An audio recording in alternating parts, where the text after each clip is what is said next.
Hello, and welcome to the Consistent Profits Podcast, brought to you by Inside Out Trading and Brian McAvoy, where the focus is on consistency, because when you have the consistent part down, profits become easy. Hello, everyone. This is Brian McAvoy with a new episode of the Consistent Profits Podcast, brought to you by Inside Out Trading. I'm excited today to be interviewing Gordon Scott, author of Invest to Win and co-creator of MyConsistentProfits.com. Thanks so much for being on the podcast today. I'm glad to be here. Thanks for having me, Brian. Now, Gordon is a member of the Financial Review Board for Investopedia. He's also worked in the investing and trading world for over 20 years himself, and helped trading educators with such recognized organizations as Investopedia, Market Technologies, Actions to Wealth, Beacon Learning Group, Investools, and Wiley Efficient Learning. Gordon co-authored the book Invest to Win and even managed the CMT program at Market Technicians Association, and he's been a trading coach for quite a while. He's had exposure to a lot of different perspectives and helped a lot of other traders over the years. Again, thanks for being here and for being game for this interview. Yeah, looking forward to it. Now, when I saw that you'd work for Investopedia, I just had to reach out and learn more about you, because that's one of my absolute favorite sites for traders and investors, and just because it's such a great resource and provides an excellent foundational resource, because I'm a big believer in, get to know your vocabulary when you're getting into a new field, and a new body of knowledge. And just the having the glossary that's there at Investopedia and all the learning materials is just a fantastic site. I love referring people there. How did you wind up working there?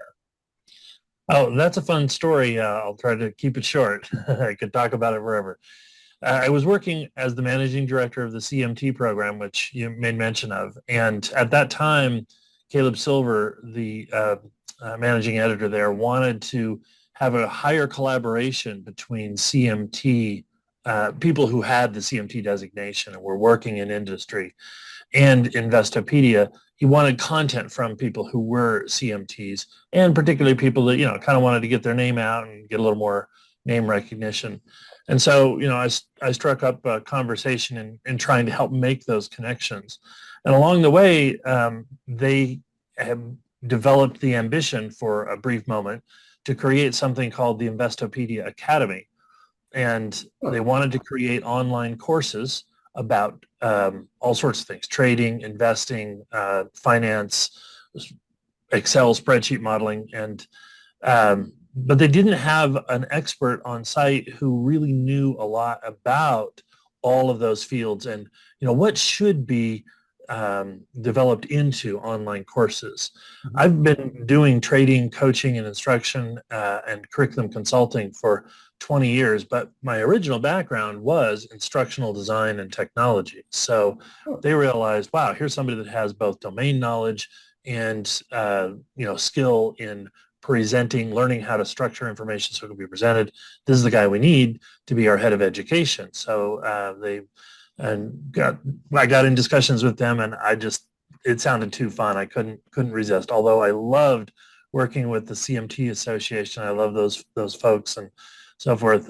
This thing sounded so much more fun, and I just felt like it was a once in a lifetime opportunity. So for a year, I got to be part of Investopedia Academy. Even got to do get behind the camera and be one of the instructors on the penny stocks course that they have. It's all that content is fantastic content. It's still out there today. If I do say so myself, calling it fantastic. I'm very proud of the work we did and the value that it continues to give people today. Yeah, very cool. Yeah, as far as developing curriculum, that is definitely a specialized skill set, and it's cool that you're got that background mixed with trading. So now, in talking with you, we had come up with a couple of topics that really sounded interesting. One of them that you had mentioned, and I wanted to, if you would, I would love for you to share your thoughts more on this. You'd mentioned the justification for trading. Because I know some people, they have a little bit of a moral dilemma and other things that they struggle with just with trading itself, since it's not a regular business where there's a value exchange, and other aspects of it as far as a pursuit and that kind of stuff. So when you said, a justification for trading, I thought, yeah, okay. Tell us more about that. That sounds really cool. Yes, so I'm glad you asked. So the justification for trading from a sort of academic standpoint is that trading is really no different from investing once you understand what the business really is. Now, like you said, most people think of it, there's kind of moral dilemma because there's no exchange of value. That's not true. There is a very clear exchange of value, but it's a little esoteric. It's hard to see if you don't know what you're looking at. The exchange of value is risk management. Most people think that what trading is forecasting or prediction, right? If you know what's going to happen next in the markets and you make a big bet on it, then you can get this windfall, lottery, uh, lottery gain, right? Sure. But that's has very little grounding in actual practice. Like you don't know anybody that made one call and got out there, made a huge win, and just walked away and said, "Well, I knew it, and I could do that anytime I wanted to." The closest person you could think of that might come in that category will be Michael Burry. But if you understand what Michael Burry actually did and does, you'd realize, no. He is on the extreme edge of risk and reward setups. But I mean, just to give you a quick example, you see the movie The Big Short. I love that movie because it does a really good job of depicting the emotional pain of trying to stay short in a market that is genetically disposed to be long as much as it can be, right? And that is a very hard position to take, to be a contrarian and to get it right. And what the movie very subtly depicts is that Michael Burry began his shorting of the real estate market in 2004. You talk about being early, right? Yeah. And he built up his position to get to the point where in about 2006, he was all in, right? 2006 is a long time to wait. And that's why you had those investors, as depicted in the movie, coming at him and cursing and screaming and wanting their money back, even though he's going to make them about 400 or 5,000% or whatever it is, on their money in just another 18 months more. Fast forward, the GameStop bid, he was on that a whole year early. And even Oh, he didn't think it was going, in his furthest imagination, 50 would be where he thought it could go. It right. ends up at 483, right? So, the whole idea of prediction and speculation, even in the best of circumstances, is a mirage. It's not that nobody can predict. You certainly can. The business of making money at it, though, has very little to do with the prediction and everything to do with risk management.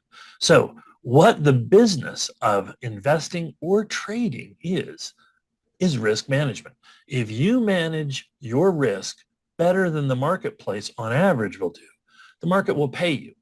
If you don't, the market will charge you for that service of risk management.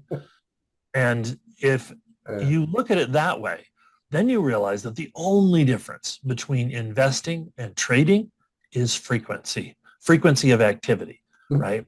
Oh, yeah. Because what most investors, professional investment money managers do is they manage risk by creating a portfolio and then having rules about how much they can allocate to any one position. So they'll say things like, well, you can't have more than, they got $1 billion fund. I'm not going to put any more than 1% of my money into any one security, right? Okay, well, what they did is they just limited their risk exposure to 1%. Because, if that one stock goes to zero, then they only lose 1% of the portfolio. Right. Meanwhile, they'll hold on to it for as long as they want. And if it goes to the moon, great. That's an asymmetric return. And of course, that's what they're hoping for. That is the, typical standard by which Warren Buffett, as an example, might try to make his decisions. Now, the problem with that particular idea is it is grossly inefficient in terms of risk management because you buy a stock at 1%, 1% of the portfolio, you buy a stock and you leave your money there and then you buy another stock and same thing, 1% of your portfolio, and you leave your money there. Those risks, in theory, should be the same. But really, what you're doing is you're managing the risk of bankruptcy. Coca-Cola does not have the same risk of bankruptcy that, say, Silicon Valley Bank, some regional bank today has, right? Mm. They're not the same. So if you allocate the same amount of money, then you're kind of wasting your time on about 60% of that risk of the 1% of Coca-Cola, because maybe Coca-Cola is going to fluctuate a bunch, but it's not going out of business, at least not in the foreseeable future, and probably not in the foreseeable decade. Sure. But a regional bank, they do have some sort of, right where we sit right now, some sort of elevated risk. And maybe it's not 100% risk that in a decade they're going to be gone, but it's certainly orders of magnitude larger than Coca-Cola being gone in a decade. Mm-hmm. So as a result, just the simple rule of, hey, 1%, 1%, 1% is kind of ridiculous. But investment professionals don't have much better tools. It's not like they can themselves predict, well, this thing I could probably get away with risking 50% of, having a 50% probability that it goes bankrupt and so forth. It's too much time and effort and so forth. So they don't do that. They just simply slice it up into 1%, or 2%, or, depending whatever their fund's profile is, how much risk they want to do. And that's sufficient. That's good enough for the likes of Ray Dalio to make billions of dollars a year in investment returns. So we look at that and we say, here's this fantastic industry in investment management. And all it does for risk management is slice up everything into allocation percentages, buy it, keep their fingers crossed and hope. Well, if I can do even a tiny bit better than that, then I can offer more value to the marketplace. As an individual trader who's much more nimble, has the ability to get in and get out, has the ability to look at just order flows, has all sorts of information that I can react to far better and faster than a committee of portfolio managers can. Sure. Surely there's something that I can offer to the market in terms of slightly elevated risk management. I don't have to be the best risk manager in the world. I just have to be a little bit better than average. And quite frankly, that's not that hard to do.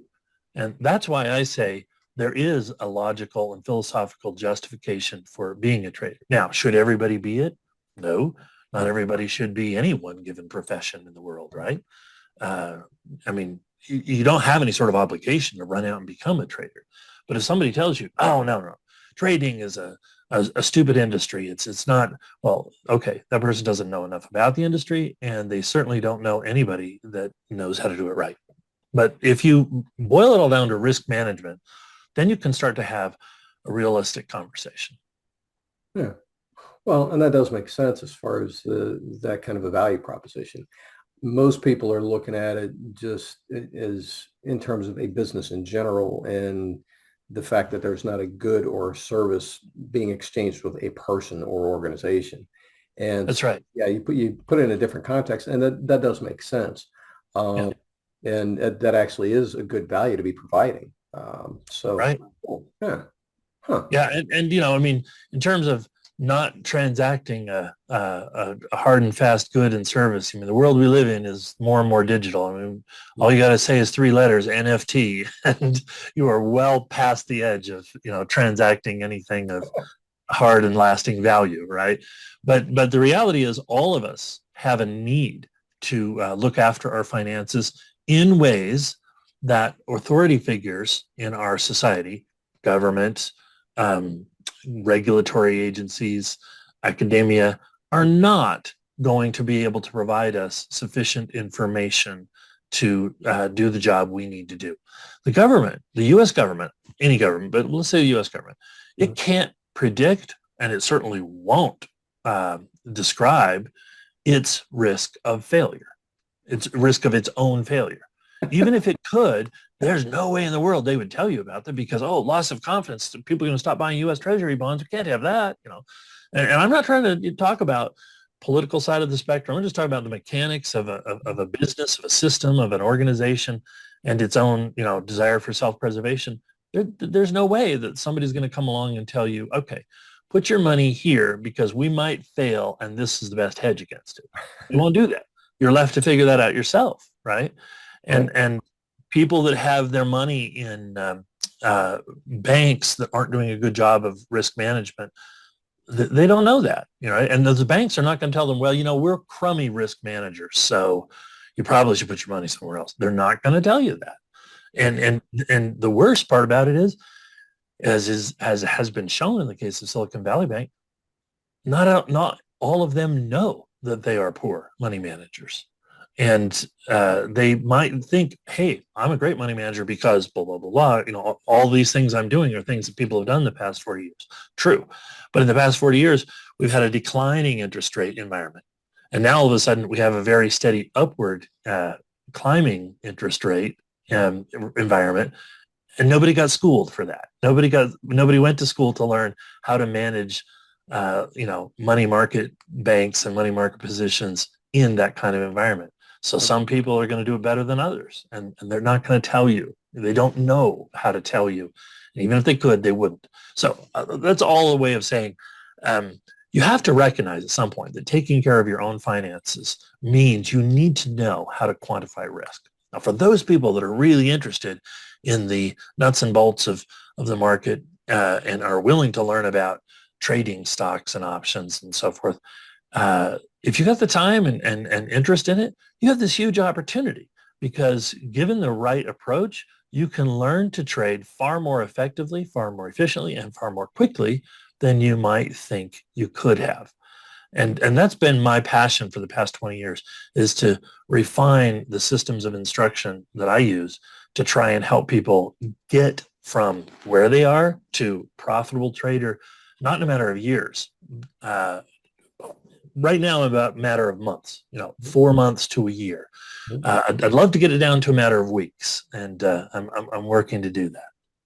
Yeah. Well, and on that note, I absolutely agree with you.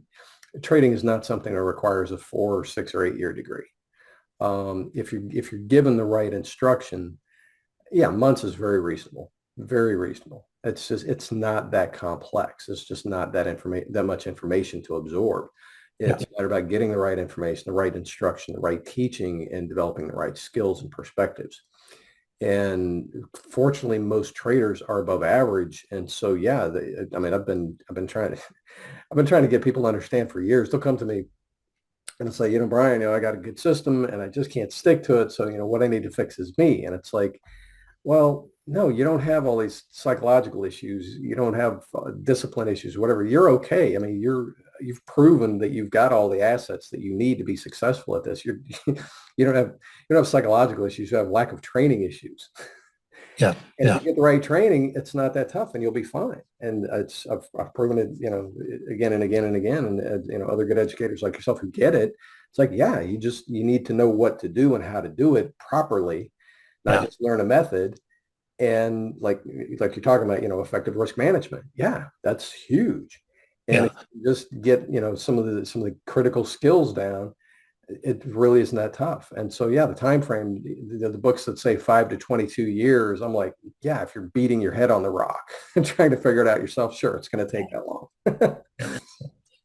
You and I see it the same way, Brian, that trading psychology, that can be useful. And I got to say, in all the years I've been coaching people, I have run across few people who have psychological issues that need to be addressed, but they're not the majority. I mean, by far, they're less than 5%. And what I have found instead is that there's this incredible mismatch between what a normal person experiences, who may or may not realize they're normal, and what the statistics show, right? Okay. So there's this published study out there in I think it's Journal of Finance or something, that looks over 10,000 Taiwanese day traders. Now, these are people that buy and sell within 24 hours, right?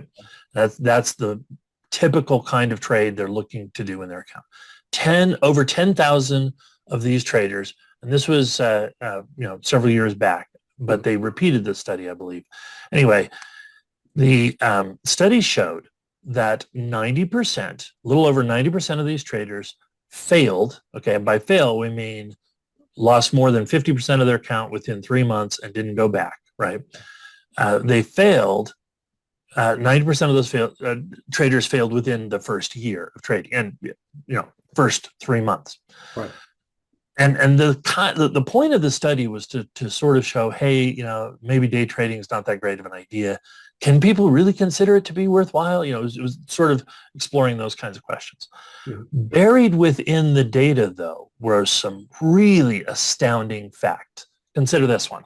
Okay. Of the people that didn't fail, if you were able to trade your account for an entire year and not blow it out and give it up, mm-hmm. you now had a 40% chance of becoming what they called a successful trader. 40% chance if you could manage to trade for 1 year. And further, if you could manage to trade for 2 years, you had a 60% chance of becoming a successful trader. They didn't highlight that. They didn't bring that out. I was just looking at the data, the progression that they had, and I was just astounded. 60% chance. You have a better than even chance of becoming a successful trader, meaning you're going to beat the markets and you're going to have profitability in multiple years thereafter, right? 60% chance. I thought, wow, if anybody thought that they had a 60% chance, better than even chances of becoming successful at trading, surely they would think of success of trading as a successful career, right? Now, the comeback from people who would conduct a study like this and read it for what its intended publication message was, would say, yeah, but that's just this tiny little small percentage. For me, I say, well, yeah, that's the tiny small percentage that did a better job of risk management. I don't think that there's anything magic about 1 year or 2 years. I think that the survivorship bias of that data, right? Who's left is all the people that were doing dumb stuff that got out of the market. The ones that are left were the ones that weren't doing that. So they were doing a better job of risk management. Here's another kind of simple idea. If the market, you hear this from academics a lot, and in fact, it was Vogel, John Vogel, founder of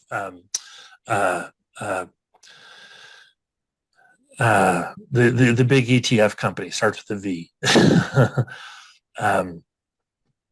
Not Fidelity, but the other one. I keep wanting to say Vantage. It's not Vantage, but anyway, it'll come to me when I'm not trying to think about it. So Jack Vogel said, not Vogel, Bogle. Jack Bogle said, you've got very little chance of beating the markets. So index. Everything should be indexed. Vanguard. That's it. Okay. He's the founder of Vanguard ETFs, a $1 billion mutual fund company today. Right. So the whole idea of indexing is just prevalent. It's everywhere in the market. And the idea of indexing is I can't beat the market averages, so I'll just ride the market averages. And that turns out to be a pretty good idea. But it really begs the question, why can't you beat the averages? I mean, somebody has to, otherwise it's not the average, right?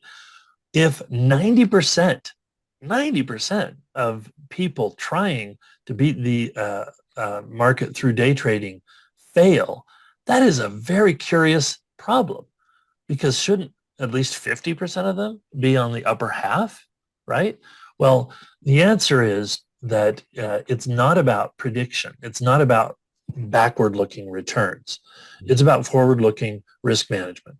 The people who burned out were those who put too much risk on a given trade. If you risk, for example, if you risk 5% on every single trade or investment that you make, statistically speaking, it's only a matter of time. You will bankrupt your account. It's fascinating, but statistically, it bears out. It takes about 200 trades, and you will experience a failure event. So 200 trades in a highly active day trader, that can happen in about 2 to 3 months. Yeah. If you're betting too much money, then there'll be this black swan event for you in your trading, something you didn't see and somehow it moved. The market just says, oh, Goldman Sachs moved 3% today. But you were all in on going the wrong direction that it went, and half of your account is gone overnight, right? Yeah. So what was a yawn for the market is your black swan event, because you're amplifying the risk and therefore the consequences of being wrong about your prediction. So the first thing I teach people to do is to eliminate the dependence on prediction by looking at exit strategies. If we take the point of view, hey, markets are random, right? I mean, that's what the efficient markets hypothesis, Eugene Fama and all the, Nobel Prize winners who are so much smarter than us tell us that, Right. Markets are efficient and you can't predict them. Okay. Instead of trying to fight that and prove them wrong, years ago, I came up with the idea, what if I just accept that idea? Hmm. How could I find a way to trade if the markets were random? I mean, I wanted to know this because I was sitting there coaching people, and I'm having my own little existential crisis about, am I just leading people down the primrose path? I mean, if it's all random, I can't really get anywhere, can I, right? Well, there's a longer story about how I found that there is a massive opportunity in trading because of something called the arc-sine law.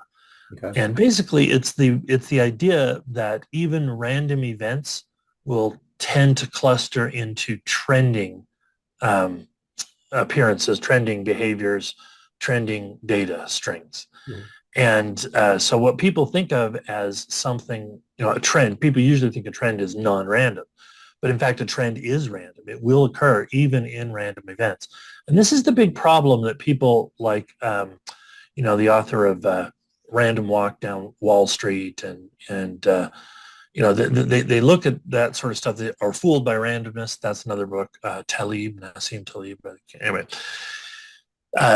those books mistake the appearance of random data as something distinct from market professional behavior. If the efficient markets hypothesis is true, then no, they're not distinct. It's not as though somehow you can be smart and do it right and create non-random returns just because you somehow used the right slice of the market. If the market's random, it's random. Right. Better to play it in what random means. So here's what random means. If I buy a stock at $50 and I set a stop loss at $49 and I set a take profit limit order at $51, right? It's $1 up, $1 down.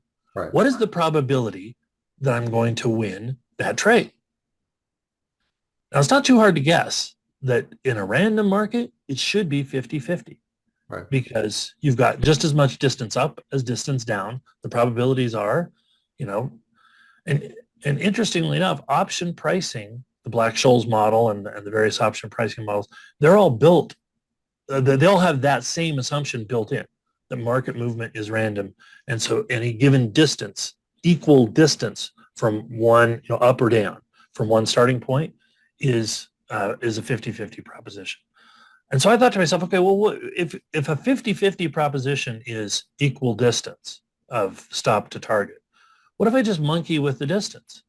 What if I made twice as much distance to my stop as to my target? So my stop loss is now 48. My profit target remains at 51. Is it still a 50-50? No. You can back test this, and I have back tested this thousands of times, and found that the percentage of time you will get stopped out compared to the percentage of time you will take profit is 66.7%, give or minus a couple of points, which means that the markets are pretty random in the way they move. Now, I don't call the markets random. I call them randomized, because all of the millions of people participating in the markets and the sort of cross currents of the decisions they make create a degree of randomness. And yet every single one of those decisions is 100% deterministic. I am trying to do this. to get to there, right? Right. Everybody has a purpose. So it's not random. Nobody made the decision. Nobody said, I'm just going to flip the coin and throw it in. I don't care where my money goes. Nobody did that, right? And yet the cross currents of everybody's decision creates such a randomizing factor that it is more valuable for us to say, I'm going to assume the markets are random than it is to try to assume otherwise. And if I can assume that the markets are random, then I know that I can just change my exit strategies and I can change my winning percentages. I can have my winning percentages be 70% if I want, or 30% I want. Now you could look at it and say, yeah, but just because you win 70 doesn't mean you're profiting, right? Because when you lose bigger. Exactly. That's true. However, what it does do is it gives you a baseline for your results. And you say, all right, if I'm trading in this certain way, I should get these kinds of results. How do I incrementally beat that? How do I find an edge?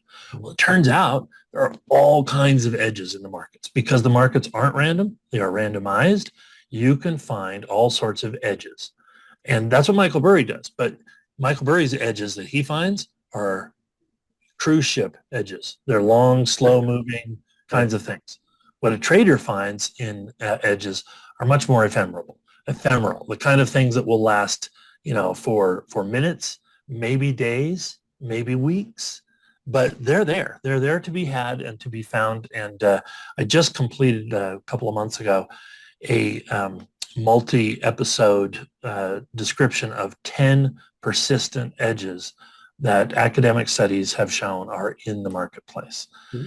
And it's been really fun. And then what I did after that was started trading based on the best of those edges, and then just doing a public portfolio of, hey, this is the theoretical portfolio. And then I actually took some of those trades, most of those trades, and put them in my own real money account.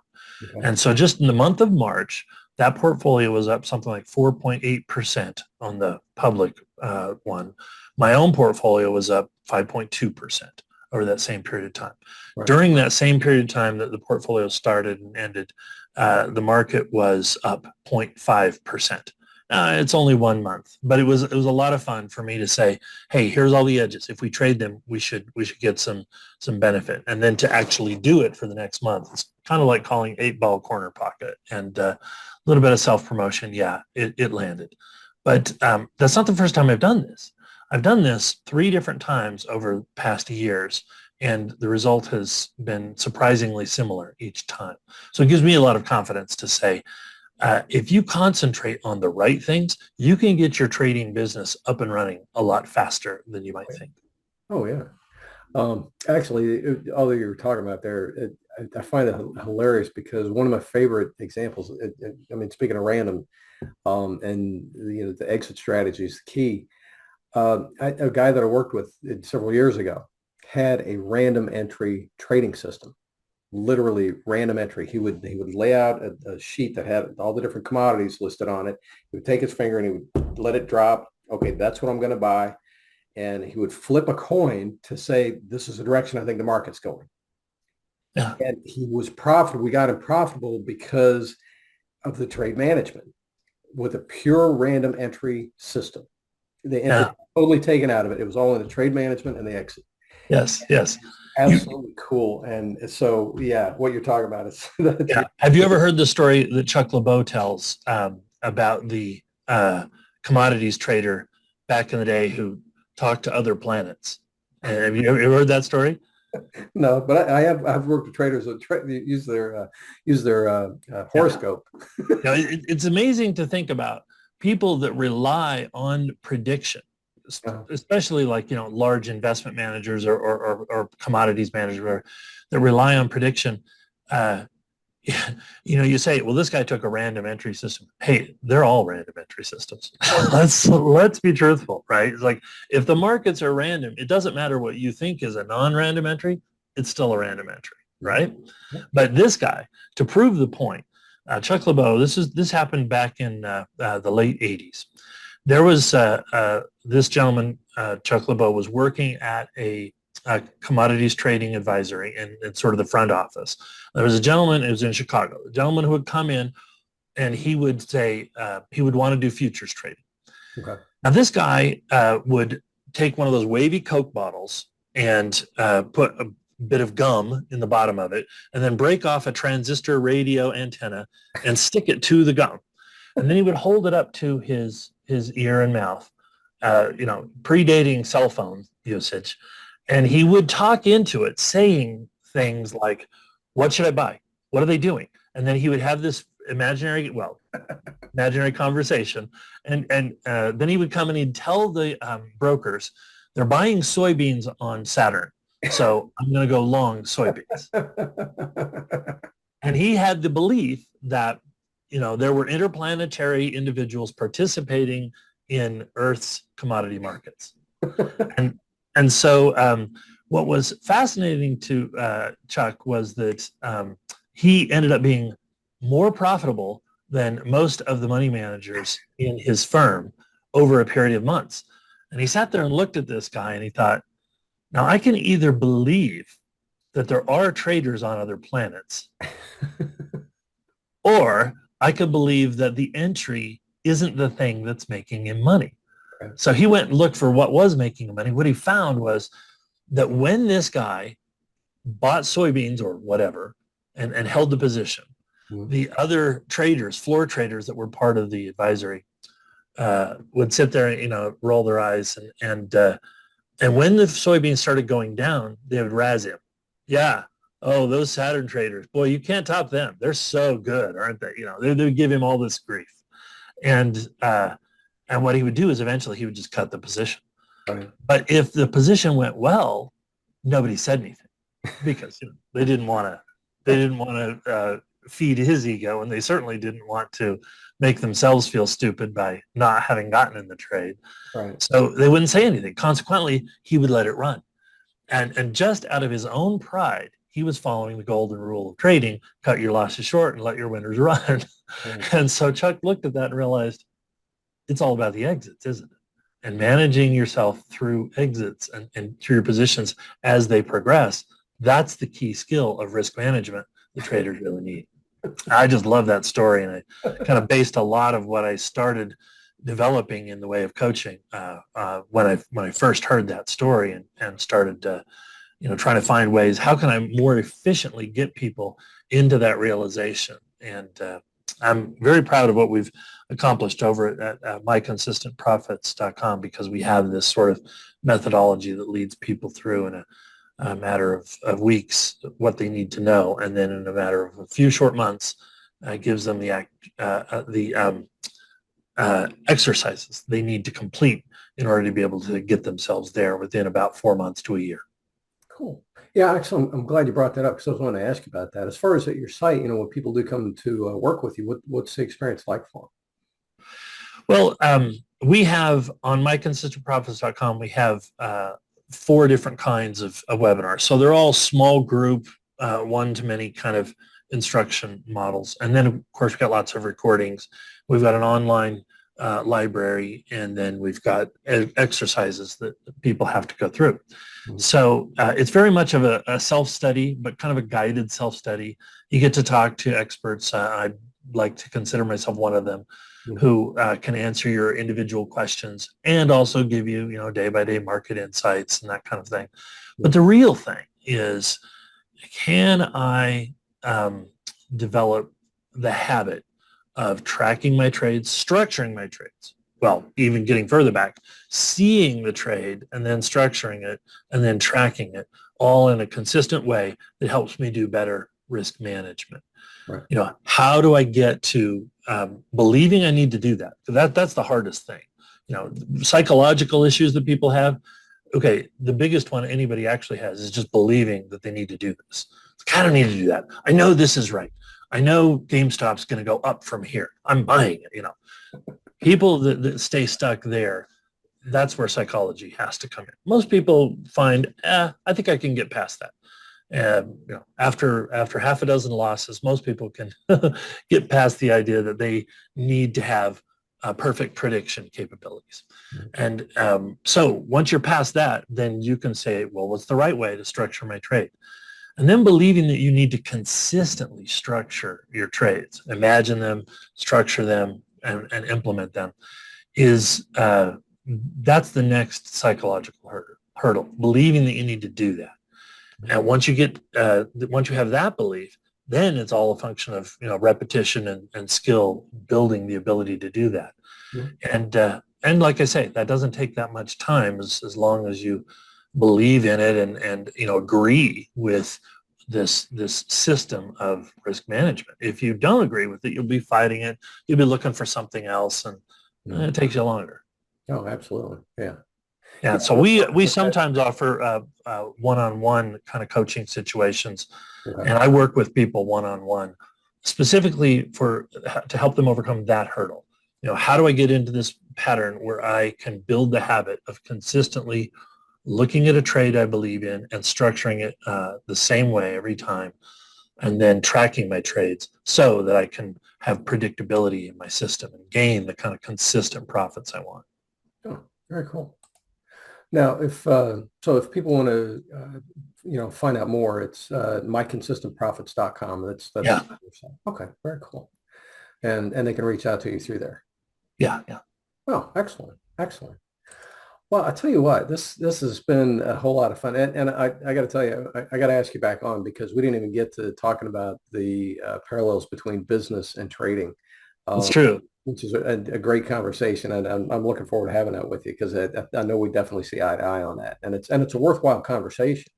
It's not just interesting; it's actually useful for traders. So yeah, if you're game, I'd love to have you back on. We can have that conversation too. So. Oh yeah, would love to do so. I think that's the kind of information that there's just not enough of out there. You hear a lot of scary stories about, oh, I'm going to go into trading. Oh, well, most traders fail, and fear. Well, most people retell those stories because they don't want to feel stupid for not having tried it themselves. Mm-hmm. And to be truthful, most people aren't stupid for not trying it because it is a high failure rate unless you understand what the game really is. Yeah, indeed. Well, cool. I tell you what, it's been a lot of fun. You got any last words of wisdom? I mean, we do need to go ahead and wrap this up. We're running a little bit long, but totally worthwhile today. Any last words of wisdom for our listeners today? Well, I would say that if you have been feeling like, gosh, I want to learn trading, but I just, my significant other, my parent, my good friend, my boss, if I ever dared whisper that to them, they would look at me with horror and tell me I'm stupid. So I don't consider it. Then you should reconsider that idea and maybe come back and listen to the second part of this that Brian and I end up doing because in 2001, I sat there in a library in Texas watching those videos on 9/11 that played over and over again.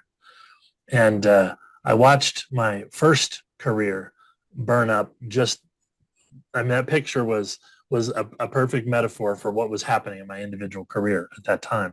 Okay. And I thought to myself, okay, my career's a do-over. So what do I need to do? And I don't know why, but in that library and in that moment, I thought to myself, I want to learn about the stock market. I want to learn what stock trading is all about. And just on that desire alone, I built a second career.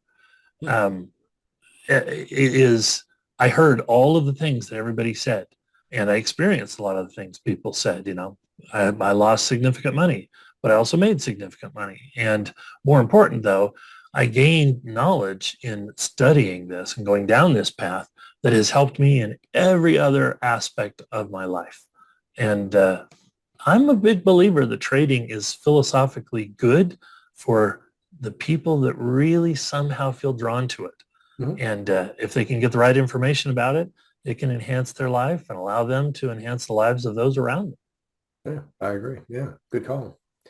Yeah, excellent. Well, again, Gordon, thank you for sharing all that you have today. Very worthwhile and enjoyable for sure.